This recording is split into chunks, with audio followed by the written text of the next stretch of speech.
on the very day, Phil, that the president is talking about cybersecurity, this happens?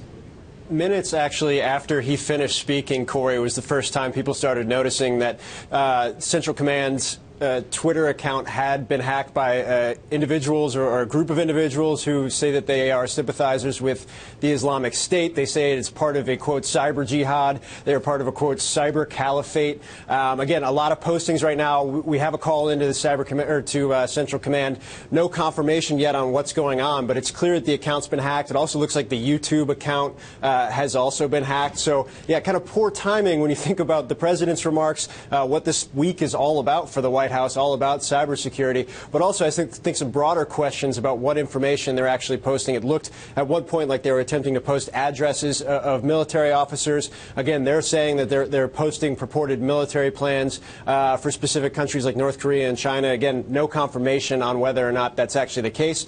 But again, really poor timing, and I think something that obviously military officials would be concerned about going forward. I think, as you noted up top, Corey, this Central Command is the headquarters for all of the U.S. activity against the Islamic State in Iraq and Syria right now. That's the base in Tampa, Florida, where that's all coming out of right now. So I think that's probably the significance there. And I think, as you said, sympathizers with the Islamic State purportedly are who is behind this attack. At least that's our initial word on it, Corey. Phil, stay with us for just a minute here. Joe, let me ask you, I mean, I tend to be, maybe I'm conspiracy theory oriented, but I tend to believe this kind of thing isn't just poor timing, that there is no coincidence here whatsoever. When you look at this, Joe, knowing what you do about cyber crime, does this look like it's tied into the timing of the president's remarks? I think it's a calculated approach, right? I mean, if you're going to compromise an account, you think about when is the most ideal time to let the victim know about it. And what is going to be the biggest statement piece? You know, it's once they know that they've been had, the campaign it loses its luster, you know, shortly thereafter. It's definitely, it proves the point that these things are extremely calculated, and they're also very patient. Just because they get into an account, you know, it's not because of just password strength, too. People need to understand that browsing the internet alone can infect your computer with malware that logs all of your passwords, so that it doesn't matter if you have a 50-character password with random numbers and symbols. If they have malware on the endpoint, or which is your laptop, desktop, they're going to get all of those type of credentials. And I think this is kind of a demonstration of that. Phil, do we know, I mean, ISIS is known to use social media as a recruiting tool, as a way to get their messages out, but their cyber capabilities I don't think have been evidenced ever before.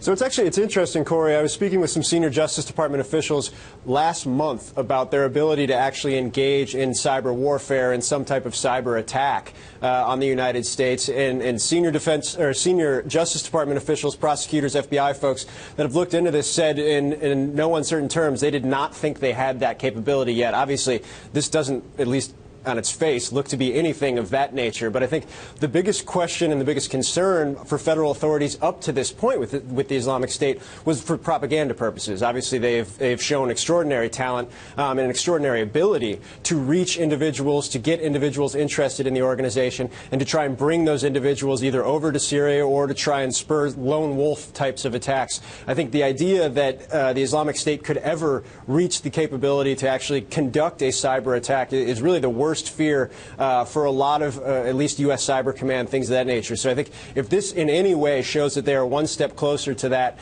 or hints at that right now, that would be considered a major problem for U.S. officials, and I think it would take them a step further that at least last month when I was talking to individuals or U.S. officials that they thought they had the capability of actually reaching. Right. Although, Joe, couldn't this be just hackers trying to show off and not indeed ISIS in any way, just using the threat of the day? Yes, it's absolutely possible, but we also have to not be naive in what the capability of organizations. I mean, if a 15-year-old in his underwear in the basement of his mom's house can be somewhat effective in being in a black hat, I think that it's a pretty fair statement to say that it doesn't take a super rocket scientist in order to develop malware when it's commercially available out on the market. You can either redeploy current campaigns that have worked and been successful before. We've seen that before with the Sony attack and regurgitation of malware. So I really never underestimate the enemy. The old Art of War storyboard is is never underestimate your enemy, because their whole advantage of surprise is in the fact that they want to be, obviously underestimated. Here's something that's not a surprise. While we've been talking, the Pentagon has suspended the CENTCOM Twitter account.